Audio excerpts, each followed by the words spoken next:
Ben Sessa, thank you so much for joining us for this episode of Cosmicsmith Radio. Hi, Wanda. Thank you for inviting me. I recently heard you speak at the Psychedelic Science 2017 conference, and it was like my ears have been waiting to hear your words, so finding you was amazing. You had spoke about how a lot of our childhood trauma really equates to addiction in our life.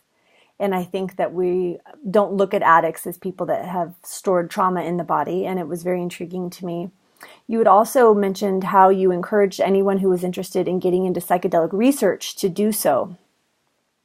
Right? So would you mind sharing with our listeners your story of how you decided to get into psychiatry, but then made the decision to go into this, what I think you would call could kill your career, is what somebody had told you. As a teenager, I had some experience with psychedelic drugs, which were positive. And actually, going back further than that, within my family, my parents are very academic and literary, and so I was very interested in all the beat culture and psychedelic music, psychedelic culture through reading. And then I experienced psychedelics in my late teens. And this is all before I went to med school. And then I went to med school, and at that point, I didn't think I was going to be involved in a career in psychedelics. I didn't even think I was going to be a psychiatrist. And so I finished med school and worked as a general doctor, and then went into psychiatry.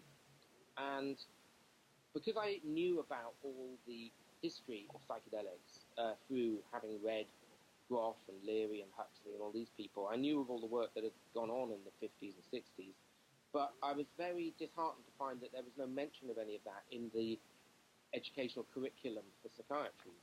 And I would ask my tutors what they knew about the work of the 50s and 60s, and they never knew anything, and they just said it's not a topic that people talk about these days, and it's not part of medicine. So I knew that there were studies starting up. This is sort of 2004 when I wrote this paper, an editorial just about the history of psychedelics in medicine, and it got published in British Journal of Psychiatry. And from there, it just opened up this whole community of people all over the world who are studying this.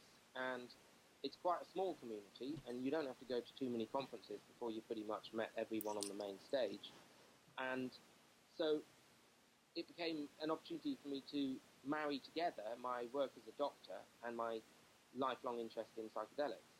So, and from there, it went from strength to strength, really. And I then joined an academic department where we were starting to carry out some research, and I've just done really well since then in the field. And maybe because it's quite a small field. So, like Rick Doblin said at the end of the conference, you can get yourself published really easily in this field because there's not many people doing it. And it was very well accepted by my colleagues who find it curious and interesting. And so that's driven me forward. It's amazing to know. It's a hidden secret, and I think that in one of your books you had mentioned that it's really only correlated to like the hippie movement, psychedelics. A lot of people don't really understand the history of how medicines can really heal, and they've healed for thousands of years. What do you think shifted to create this change where it was taboo and no longer talked about? Well, it's a good question. I mean, I think sadly it hasn't shifted enough at this stage. Most of the general public would associate psychedelics with hippies, and that's about it. I think what's happened in the last 10 years, 10, 15 years, is that the science has become more robust. And so we're not only finding out the neurobiological basis of how these drugs work, but also we're using these drugs to teach us about neurobiology and neuroscience.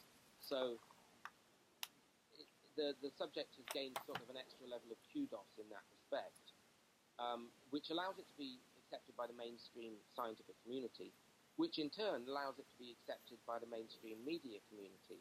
So whilst I have a lot of love for the whole hippie culture, I don't think it's the hippie culture necessarily that has been the driving force behind the move of psychedelics into mainstream. If anything, it's been a move away from that have made psychedelics more accessible to more people. So actually adding the science piece of like what it does to the brain and what their effects are. So trials and such. Yeah, and I think maybe another thing that's pushed it forward is there's a general dissatisfaction with psychiatry, and particularly the medical model and the pharmaceutical industry. So a lot of people are reaching out for alternatives in terms of medical treatments, and they're embracing the non-Western cultural approaches to medicine. And so I think that helps to push it forward as well. Yeah, I completely agree. You know, what type of, so you stepping back from, I don't know if you stepped back fully, but you participating in different types of psychiatry. I mean, I know there's Jungian. I know very little about psychiatry. I know that it didn't really work a lot for me. So that was my piece of it. But like, what are your beliefs on it? What are your practices with it? Well, you know, I wouldn't rubbish all of psychiatry myself because, Right. you know, I think a lot of the psychiatric methods work well for a lot of people, and it's not perfect, but then it's a relatively new subject as well. You know, it's 100 years old, if that, in terms of its modern form. So compared to the rest of general medicine, where we've been honing the practices of general medicine for, you know, at least 600 years, modern medicine has existed in its present form, whereas psychiatry is relatively new since the beginning of the 20th century. So I wouldn't rubbish psychiatry myself, and most of the work that I do with most of my patients is not psychedelic therapy, obviously. Of course. That's a very small part of what we do. What do you do? The thing about psychiatry is, psychiatry, I think, gets a very bad press. I think a lot of people think that they see psychiatrists as just giving people drugs. That's certainly not my practice in traditional psychiatry. Indeed, all of the psychiatrists I know and everywhere I've worked, psychiatrists tend to be the most holistic of all the doctors. Psychiatrists very much, this is traditional psychiatry, very much embraces sociological models and psychological models. Indeed, I spend more of my time taking people off drugs than I do putting them on drugs. So I think my interest in psychedelic therapy is because it's a really good example of holistic medicine. It's very much about the patient in their social context and about psychological methods, and in particular psychotherapy. The psychedelic drugs part of it is just an add-on to create good psychotherapy. Mm-hmm. Completely. And you know, my experience being here in America really was, I saw my psychologist for therapy, and I saw my psychiatrist who, in my particular situation, and this is not all situations, never looked up at me at the desk and then wrote my prescription and handed it to me. So that was, you know, that's really been my own experience with it. So that's when I say that didn't work for me. But, you know, talk therapy, really going into the why I have these feelings, the deep wounds of all of those pieces and stuff. I had to find other means just because I wasn't able to find a psychiatrist like yourself. Yeah. And that's very sad to hear. And what's more sad is that it's quite commonly heard, which is a shame. I mean, I don't know whether it's just that psychiatry in the UK is different, but as I said, psychiatrists I know are always the sorts of people who are really interested in sociological and psychological models. And I think that's because we know that those are actually effective. You know, there's no point in giving a person drugs if you're not going to help them with their relationships and their housing benefits and their education and their employment and their children and where they live and what their hopes and dreams and aspirations are. It just doesn't work. So to be a good psychiatrist, you really do have to be interested and involved in those aspects of your patient's life. So, but nevertheless, I do hear what you say quite often, which is sad because it shouldn't be like that, and psychiatry perhaps needs to be taught better.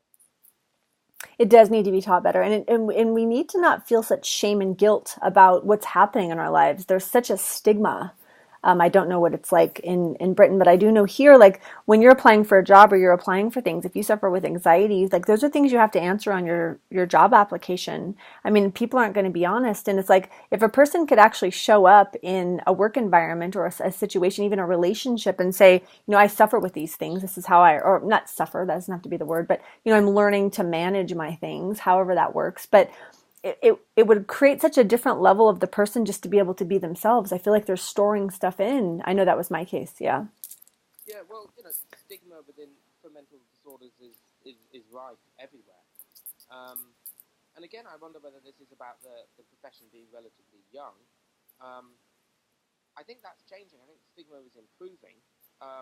People are increasingly open to talking about their psychological issues and certainly seeking psychiatric help and services. Um, but no doubt, you know, people do still discriminate, and I guess especially in the workplace, and especially in the States, because the workplace is a very competitive place in America, isn't it? And um, people are bound to want to cover those things up, which is a real shame, because the result is that people don't access services and don't get help when they need it. I mean, if you knew that, like, for example, I have anxiety in my morning, my nervous system wakes me up abruptly about 4 o'clock in the morning. I feel this incredible rush of anxiety. I understand that my morning time is a little bit different than others, and I can accommodate that. But if people don't even understand like why they have anxiety, what's happening in the body with the parasympathetic nervous system and everything, it really makes a difference. It really makes a difference when you know and you can understand like what you need and you can vocalize it. Yeah, and I think that people do misinterpret bodily sensations, don't they? And of course that leads into anxiety. Um, as I said, mental health is a holistic experience. You can't press the button and be mentally well. Mental health is a dynamic experience, and it changes throughout our life. And it's about the context in which we live, and the people with whom we live, and what we do and what we get up to. So when I'm working with my patients, I might say to them, look, we really need to get you off benefits, and we need to, you know, welfare benefits, and we need to get you to work. And they will say, oh, well, I'll get back to work when I'm better. And I say, well, how are we going to know when you're better? You know, if I sat at home all day staring at the TV without work, I would be ill. Mm-hmm. And I would certainly not be able to judge whether or not I had good mental health. So it's not one thing and then the other. It's about a holistic sense of well-being, which takes into account all of those things. And you're not going to have mental health unless you are busy and you're functioning and you are active. Now, of course, when you're in the throes of a severe mental health problem, I'm not expecting a person to be working 9 to 5, you know, in a busy office, but having some kind of vocation and direction, something to do, whether it's volunteering or helping out or college or education, you know, it's this need for functioning. It's not something that comes after mental health. It provides mental health. That's so profound. That's so deep. You know, it's interesting. I found that when I started doing my ayahuasca therapy, my trauma, my anxiety began to come out, and it was almost as though like the sensation was so intense that I wanted to drown who was ever trying to help me. So for example, my feelings were so intense, I would reach out to people. I had such deep feelings of suicide, which it wasn't that I wanted to die, it's that I simply didn't know how to live. And I had never allowed myself to feel those feelings. So I maybe would have a glass of wine or go to a drug or go shopping or go do whatever it was that made me feel well. And it was for me, it was learning how to sit in those feelings. And I had to have people with really strong boundaries in my life, because I wasn't doing this with psychiatric support, say, you have to just sit in it. And I just witnessed this morning with a friend. She was like out of control. I could feel her energy, and I had to put up a really big boundary. And I'm like, you're trying to drown me and I'm trying to help you. You know, and it's such an interesting observation, is to understand like how intense that feeling can be when we don't know how to feel it. So how do you help people? So when are medications or drugs appropriate, and when do you try and take somebody off of them? I mean, obviously, every case is individual, and I think the general rule with prescribing has always got to be take the smallest amount of the least toxic drug for as short a time as possible. So you have to always start from the viewpoint that you don't want to have maintenance therapy. You want to have therapy that, with drugs, you want to have therapy that is temporary. Now, there are some cases where people need medication all the time, and you can test that. When they attempt to come off the medication, they relapse, and, how many times do you have to go through that cycle before you it dawns on everyone that this person just needs this medication? And there are some people like that, and anybody who's worked in psychiatry long enough will know that. But I think I don't think they're necessarily the majority of people. Most people are being overprescribed, and most people could do with a lot less in the way of psychiatric medication, if any at all. So those are the people where psychotherapy is so important. And I think the main problem with overprescribing is that people don't do the other things. And in some ways, psychiatrists get a lot of blame for this. And as I said, psychiatrists get accused of putting people on drugs, and that's all they do. I think from the other side of looking at it from the other side of the coin, the patients come in and demand drugs, and I'm forever saying, I want you to do this course or that course or this group or that activity, and they're like, oh no, can I just have a prescription? So a lot of overprescribing is driven by patients. So I'm bound to say that to kind of take psychiatrists off the hook somewhat, but I think it's true. I think now I'm not blaming patients there. Patients themselves are victims of a rather unscrupulous pharmaceutical industry that pushes this agenda about medication. But as I said, it all comes back to holistic health and recognizing that no tablet, no medication, whether it's Prozac or ayahuasca, is going to provide you with mental health. Mental health is about your context and the people you're with and your relationships and what you do. So you need to attack it from all angles. Just as all mental health problems are caused by multiple factors, it's no single factor. It's not just genetics. It's not just chemical imbalance. It's not just childhood trauma. It's not just unemployment and poverty.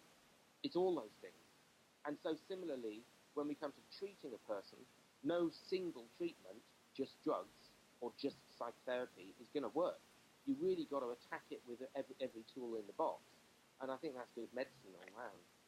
Wow, that approach just seems so foreign. It's exactly what we do need. But here, where I've witnessed this for about the last 20 years or so, 25 years working with my own, that just doesn't seem to be the approach. Because if we have a world that's really based on the fact that, well, especially here, we want you to focus on the TV, we're going to teach you what we want you to know from the TV, all of these places, like we're really about, as a society, numbing out our feelings. And it's wrong to feel.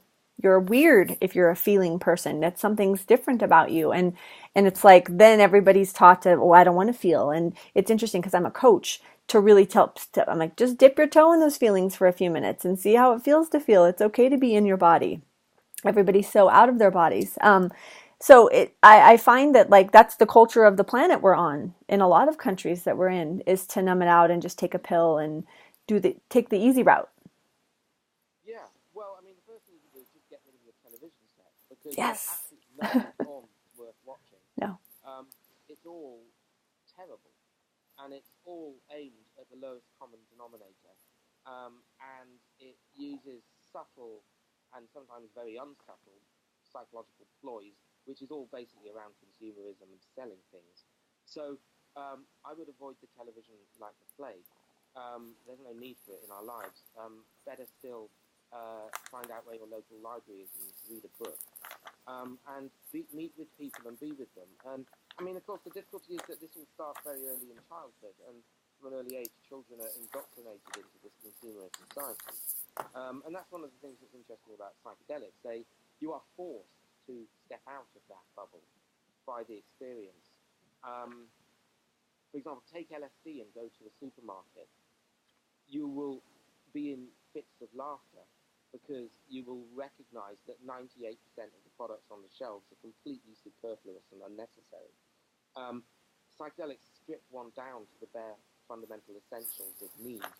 And those needs are connectivity with other human beings. And no amount of material goods are going to provide that.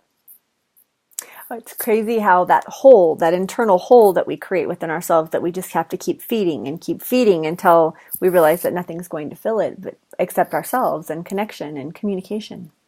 And of course, as a child psychiatrist, and someone who's very interested in developmental psychology, that hole begins very early in life. And fulfilled emotional development is not going to come from those material things, but it's very easy to satisfy a child with those material things because they are easy and they require less effort and time on behalf of the carers of children, which frees these adults up to indulge themselves in their own consumerist pleasures. I don't wish to sound blaming there because it's something that any of us can fall victim to. Consumerism is addictive and it's very easy and it's very accessible. You have to work really hard to do something else. But when you meet those people who have managed to detach themselves from that, or better still, have grown up without consumerism, they do tend to be more fulfilled, I think. So it's something that we can learn. And I think, it's very difficult to know where society and culture is going. The hope is that it is becoming more enlightened and turning us back on some of those very superfluous cultural trinkets that consumerism provides. And there are increasingly more enlightened groups of people who are moving away. But it's difficult. It's kind of a bit of a roller coaster, isn't it? Because in the 60s we had a growth of that movement, but it flourished briefly, and then there followed the next 40 years of gross consumerism. So it does feel as if we're in a kind of a Renaissance situation now, and possibly on the cusp of a new way of conducting culture and society. But perhaps I live in a bubble there, because I think the vast majority of people don't see that, I suppose. They don't see that. They don't see what's happening or what's coming or what, the change. It's interesting. And it seems as though, if you want to go the woo-woo way with it, there's like these big splits that they keep saying are happening between people, where people are waking up and people are not waking up, whatever term you want to use. But it's interesting to see people in your own family or in your own dynamic where it's like the cognitive dissonance. I'm so intrigued with cognitive dissonance. I'm so intrigued with the very thing that happens in the brain and the whole, just consider it for just a second. I'm not asking you to change your mind, but just to consider it for just a second, whatever I'm offering. And when people can actually just break away for a second, you can see the shift, and it's almost like, it's such an impeccable thing. Yeah, and I think data and science can help that because, take for example a very rigidly held belief, more so in this country than the States, about the prohibition of all drugs, and that being a good thing. And I was born in 1972, and we've had this Misuse of Drugs Act since 1971. So the whole of my life I've grown up with this narrative that all drugs are bad and all should be prohibited, apart from alcohol or cigarettes, because they don't count because they're not drugs. Right. And that the government is doing the right thing and is protecting us from the harms and dangers and deaths of drugs by prohibiting everything, and that's the right thing. Now, that is a very rigidly held viewpoint by most people, from politicians to the police to parents to the general public. And the data is increasingly building now that that's just quite simply a wrong policy that does neither reduces the harms or the deaths, or even ironically, the usage of drugs. Yet, people still maintain it. So how do we shift that? And it certainly would be cognitive dissonance to say to the average person, more so in the UK, because I think you're more progressive with your cannabis laws in the States, but in the UK, for me to say to someone, let's imagine a shop at the corner of that street where you can go in and you can buy psilocybin, LSD, MDMA, cannabis, even cocaine, even heroin. That concept is so alien to people. It sounds so dangerous. It sounds so wrong. But the data is beginning to show that that's actually considerably safer than what we have. So how do we sell an idea like that that grates so badly with people in terms of cognitive dissonance? And I think one way of doing it is simply data. If we can demonstrate with robust studies that we just need to change our minds on this because we are simply wrong, then perhaps it can move. And I have great hope in humanity, and I have great optimism in humanity. There are a lot of things that past generations took for granted that they thought were normal. Child abuse, domestic abuse, just much, much higher levels of violence and aggression than we see today. And they've changed, you know? It's a social taboo to beat your children today. It's a social taboo to beat your wife today. 25 years ago, 50 years ago, it was de rigueur, you know? It was expected and normal and not frowned upon. So I do believe that humanity can shift. Things that we believe are rigid and unchangeable, wearing seatbelts in cars, smoking in pubs, these things were normal 30 years ago. Now they would be outrageous. Mm-hmm. So I do believe that these things can change. So these very rigid things. So cognitive dissonance is maintained simply by lack of exposure and ignorance. And if we can show people, they would be quite willing to change. Oh, Quite hopeful. That's my very optimistic approach. I think that's an amazing, but it's interesting. It's like people have such a belief system in something, but they will not take it upon themselves to educate themselves. And you know what? Maybe the information isn't true. I don't believe anything I read anymore. Like I take pieces of it that feel good to me, and I'm going to, take pieces that I'm like, I'm going to question that. And nothing is just, spoon feed me more information. But it's like you have to have the will to desire. When I found out that our bodies created DMT and that then DMT can help you have this experience, and I'm like, wait a minute. Our bodies create this, yet it's illegal to take. What's really happening here? And that was like a big eye opener for me in the sense of what's really available to me. And then obviously exploring ayahuasca when I experienced that what's happening in the body. And I can't explain it on a scientific level. I can kind of explain it in layman's terms, but understanding the experience that I was able to do and what I walked away with in healing. When you can face, like I've been dropped in, it's very much like birth, these experiences. Once you start, you're going through the process. Like there's no pulling back or going back. Like you're going to experience what you're going to experience. And for me, I mean, I've had a couple of times where I've looked at my shaman and I'm like, I don't want this to happen. And she said, okay, but it's going to happen. And that's exactly what I needed to bring healing to myself. So, if you don't mind telling us a little bit, tell us a little bit about the trauma that happens to children. Because for me, I feel like my trauma was in the womb.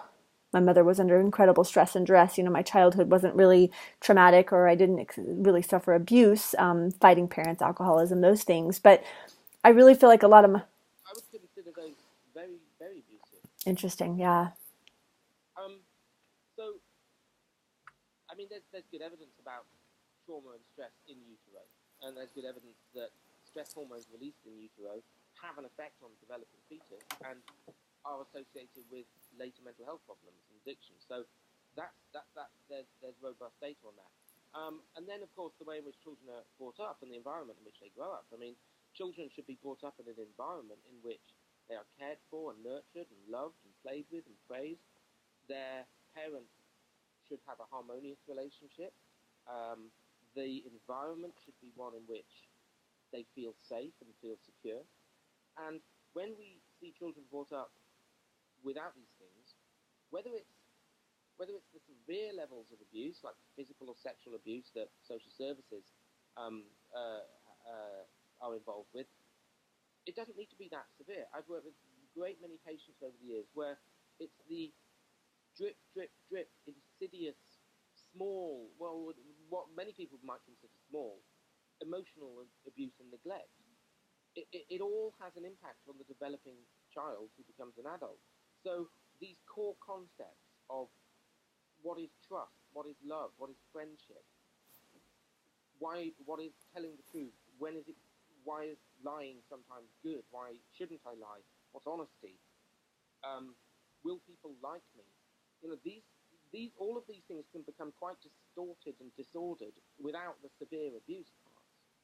So what we know about the developing child when they're exposed to these maladaptive aspects of development is you get physical changes within the brain. Some of the systems which regulate fear and emotion actually change and develop in a way that can result in mental health problems and addictions later on. So children who are brought up in an environment in which there is shouting and disharmony and anger and fear develop an exaggerated fear response. They grow up into adults who find things more fearful than other people. And children who grow up in an environment in which they are nurtured and loved and taught that the world is a safe place full of good people grow up with those beliefs. I often will talk to my adult patients and ask them to look out of the window and say, what do you see down there on the street? And they'll look down at the people walking past and they'll say, he looks nasty, she doesn't look very nice, I couldn't trust him, he looks like the sort of bloke that would rip you off, I wouldn't want to speak to her. And I said it's weird, because I look out the street and I see these strangers and I think, she looks nice, I bet I could be friends with him, I know he'd help me out, I bet I could trust him. Why is it we're looking at the same bunch of people? Why do you have this perception? And what it comes down to is our experienced childhood and our narrative about the world that we've created that's come from our family and our environment. So these things are all very malleable. But the danger is what happens when a child grows up in that. As I said, you get these changes in the brain, in their fear response. And it's this part of the brain called the amygdala, and its response with the prefrontal cortex. Now, there's another system in the brain that gets affected by this childhood environment, and that's the reward-pleasure system in the brain. And when a child is played with and praised and spoken to nicely, and they're told that the little painting they did is great, they grow up getting pleasure by being told that little thing they did is great. And they then seek out these kinds of activities that are healthy and good for them. Now, if a child grows up never having their painting praised, never being told that they're good at anything, then age 14, someone hands them a crack pipe, they get a tremendous rush of pleasure and reward, such that they've never experienced, because they've had that reward pleasure center reset and distorted by those early experiences. So addiction can take hold because they cannot find the pleasure in the simple things in life. But those drugs certainly provide it by the bucket load. So addiction is a disorder that begins long before a person ever comes anywhere near a drug. Drugs are a complete red herring when it comes to addiction. Drugs are nothing to do with addiction, and addiction is nothing to do with drugs. And that's quite an interesting thing. It's quite an interesting way of looking at it. Addiction is a psychological, social, and biological state of mind and brain that occurs very early on in life as a result of a distortion of worldview. And then drugs just neatly slot into that and provide a person with the pleasures that they need. That's how I see it, anyway. That's amazing. Your words are much more clear than mine. I always say addiction is a symptom of trauma. It's so whatever, it's stored trauma. Just interesting. And so many other things. Lack of opportunity, poverty, poor housing, racism, social exclusion, sexism, homophobia, biological insults to the brain, psychological insults, attachment difficulties. There's so many ways of framing it. And when people have addictions, it tends to be that they have all those things, and you can have protective factors that protect you against an adult disorder or addiction, even though you may have some of the risk factors. Most of my patients have all of the risk factors. They've been abused as children, and they live in poverty, and they've had poor education, and they have poor genes because they've been handed down these things. So most mental disorders are multifactorial, and most people who suffer with mental disorders of all kinds have all of the risk factors, or many of them, not just one. Well, the list you had said just a few minutes ago of all of the things that we don't get, with safety, with fear, with trust, all of those pieces. Like, I think that that's exactly the foundation that I had created in myself, or that was created in my childhood. And again, no blame. My family had this pattern for many, many, many generations in all of the lineage. So it's just how it was. But for me, it was really about this splinter in the brain where it was like I could not help myself. Like I had to go do something to find something. So is it possible for a person's brain chemistry as an adult to change? Like, is that piece? Yeah. Well, that's a really good question. Yes is the answer. It is possible. Of course it is. Um, Brains are very, what we call neuroplastic, and there's a great deal of redundancy in the networks that we have. And change, you can change your mind rapidly. You just need to be shown that it works. But you can't tell someone, they have to work it out. So, but yeah, of course you can change. And sometimes using chemicals can help that change. And certainly using psychological therapies can help that change. And using social inputs can help that change. You know, you could cure a great many people from apparent mental illness simply by giving them $100,000. So there are, you know, so there are a great deal of ways in which you can affect change. Um, and of course, you know, and I don't wish to sort of sound fatalistic when I talk about these risk factors and suggest that, you know, if you've screwed it up in the first 5 years, then forget it because you're never going to get back on your feet. That would be a terrible thing to say. And I'd be out of a job as an adult psychiatrist. You know, these things, these early experiences are risk factors, but of course you can turn it around. And indeed, even most people do, actually. Most people, even with quite severe, certainly anxiety-based disorders or personality disorders or addiction, they kind of grow out of it. They do eventually learn how to deal with this world. But, you know, maybe in their 60s or 70s, they'll kind of wake up. So people do. But you can learn how to cope and how to deal with it and learn new strategies. So my wake up was at 38 years old, a 4-year-and-a-half junkie habit and almost homeless. So what happened? Are you noticing that it's more of just a gradual process or that something shifts them? Because I know for me, it was a spiritual experience. I had never had any sort of connection to anything divine, although I had tried. Like I never felt it. And then at my wit's end, I screamed into a mirror for support and help. And I woke up with the knowing of oneness. For the first time in my life, I felt that connection.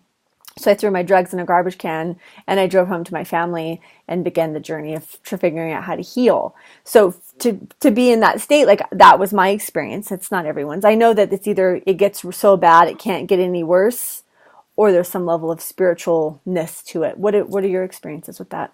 Well, I think that's a common experience. And one of the problems with mental disorder and maintained mental disorder, and particularly addictions, because they're very much about maintenance, is the rigidity of thinking. And that spiritual experience, or mystical experience, or even just call it a peak experience, can be a really important catalyst in shifting things. And I think all culture is like that. In fact, you know, cultures often shift radically when something dramatic happens.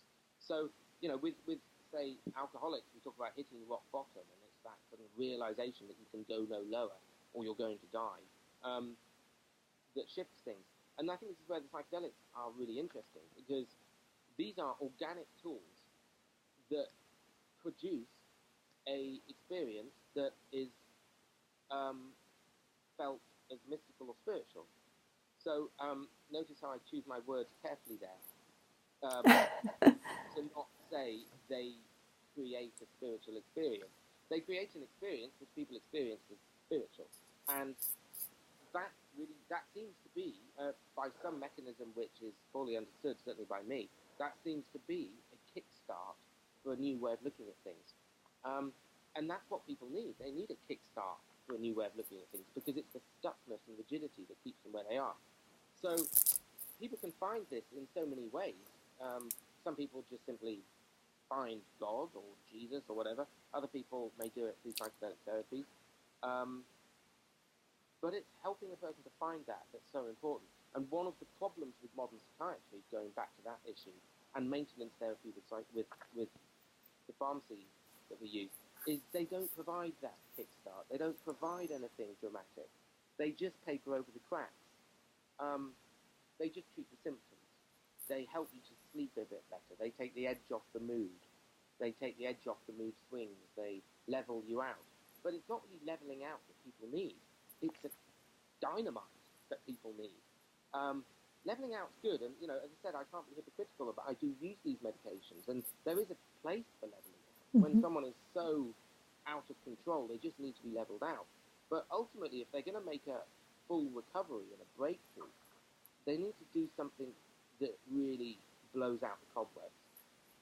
Completely agreed. I found for myself, I didn't like the numbing out that happened when I went on medication. I was only on it for a very short time. So I found a medicinal herbalist who made me an amazing tincture. And it took a lot longer to work. And there was a nerve tonic that literally within 5 minutes, I could take a couple drops. It's made from a mushroom, a root, and a berry. That the body anxiety that was so intense that made me want to drown people trying to save me was gone, and I was very able to be present with what was happening in my thoughts and in my mind, but the intensity of what I was feeling in the body was so much before that I wouldn't have normally been able to do it. So that was a big support for me. And I think whatever works for you as an individual is what works. And it's difficult because there are a lot of treatments which are alternative treatments, which may not have medical validity in that they haven't been through randomized controlled studies, and whatever this berry or herb or mushroom or root was that you took, I don't know what it was, and I don't know whether it has been demonstrated to actively work or whether that was a placebo effect or whatever. I don't really care. It doesn't bother me. If it works for you, it works. And I will have patients that come into me and will say,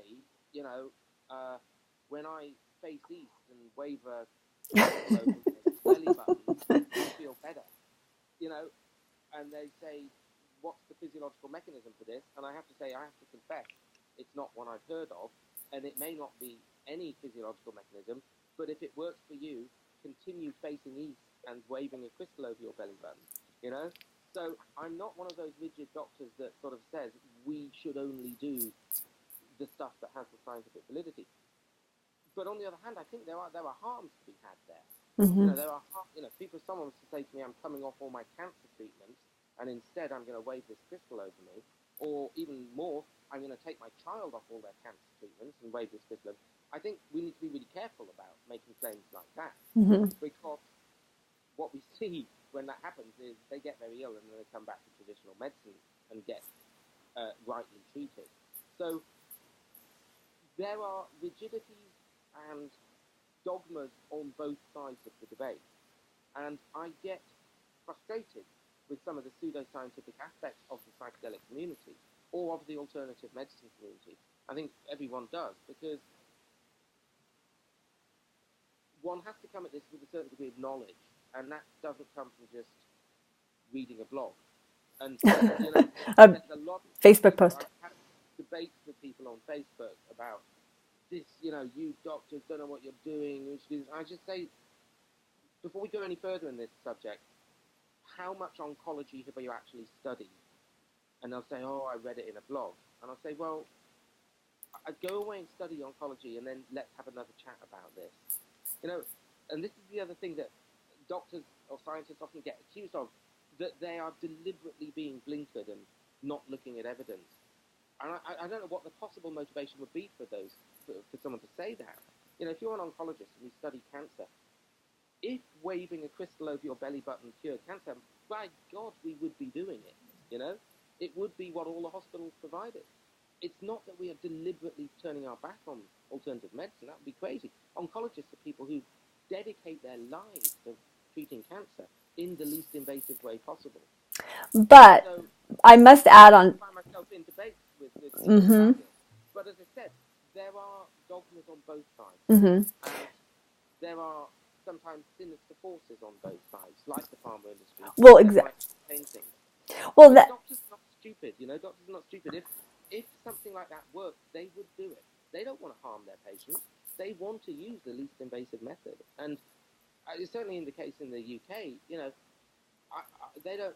I don't know doctors that feel themselves wedded to the pharma industry to the point where they would continue to use known harmful treatments when other ones, less invasive, would work. But it all comes down to what's been shown to work.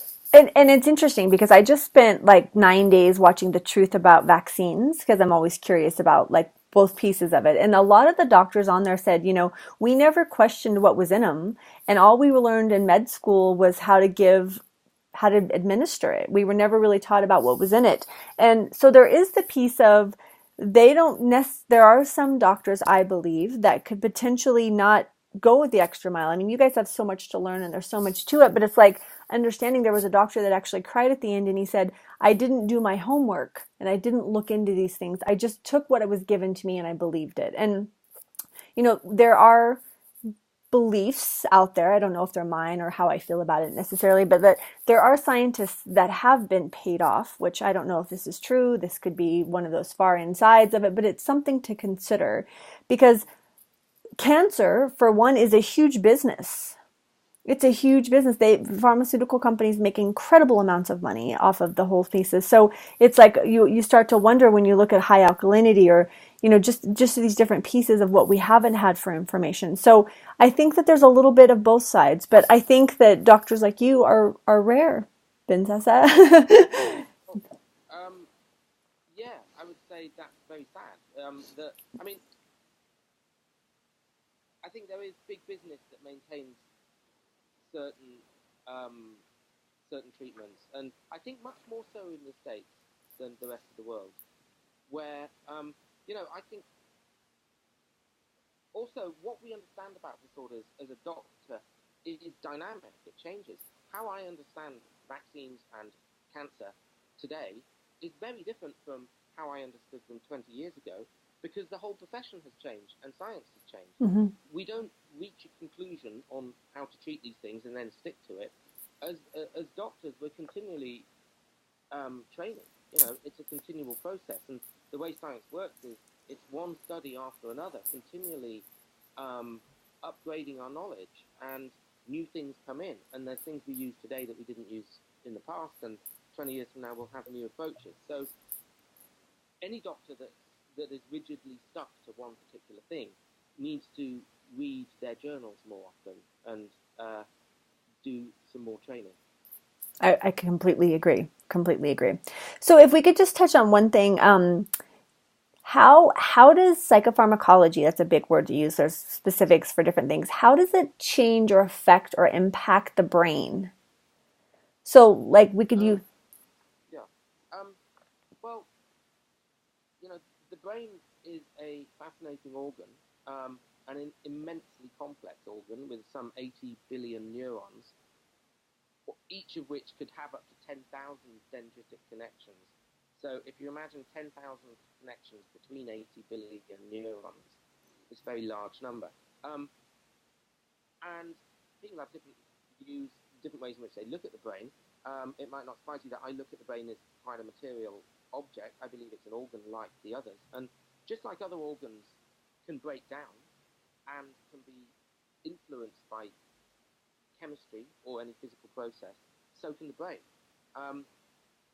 You get the views of, say, Scientology, which is that mental illness doesn't exist and psychiatry doesn't exist or shouldn't exist. I find that quite extraordinary. Would you say cardiology doesn't exist, or orthopedics doesn't exist, or nephrology doesn't exist? And why, if the kneecap or the lung or the heart or the pelvis can break down, why should the brain not break down? So it is an organic apparatus like other organs. Now it's immensely complex, and that's why I'm a psychiatrist and not a nephrologist, because it's so interesting and it's so complicated. I think once you've looked at one liver cell, you've looked at pretty much all the liver cells, but I'm sure a hepatologist would disagree with that. But when you can look at one neuron that is allowing you the appreciation of the color blue, and you look about 5 microns to the left of it, and there's another neuron that carries your memory of a trip to the seaside. You know, what a fascinating organ that you've got so much complexity. But it is nevertheless a physical organ, and it breaks down. And it can therefore be looked at from a physical point of view. Now, what makes psychiatry more interesting, I think, than general medicine is it's not only the physical inputs that we can use to treat it, because we can use psychological inputs too. We can get people to think themselves better. And that's a great thing.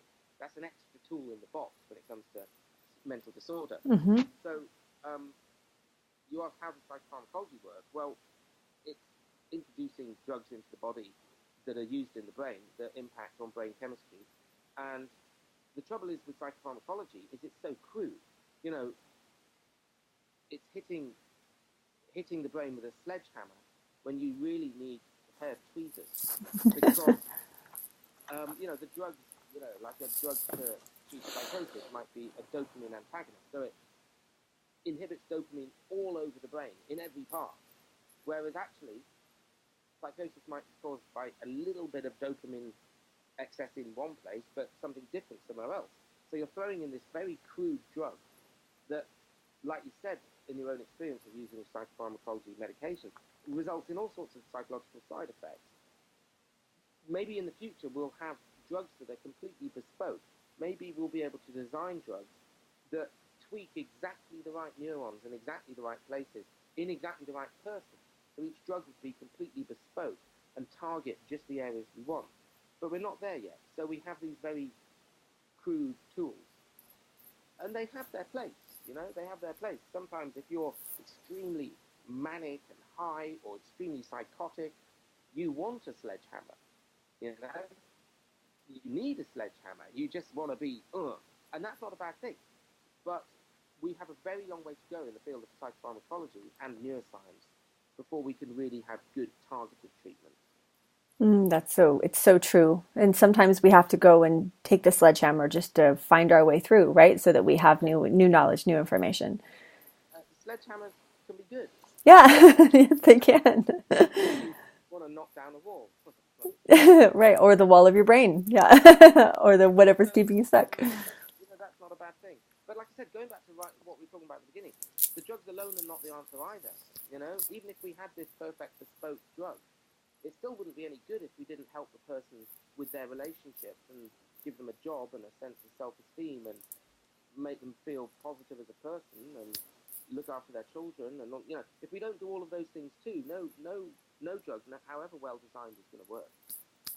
Well, I do think it's hard to find, or it has been challenging to find doctors of psychiatry that can help us, such as you. If somebody wanted to work with you or they wanted to reach out and find out more about your work, I know you've written lots of great books and you have a lot of information. How would they find you?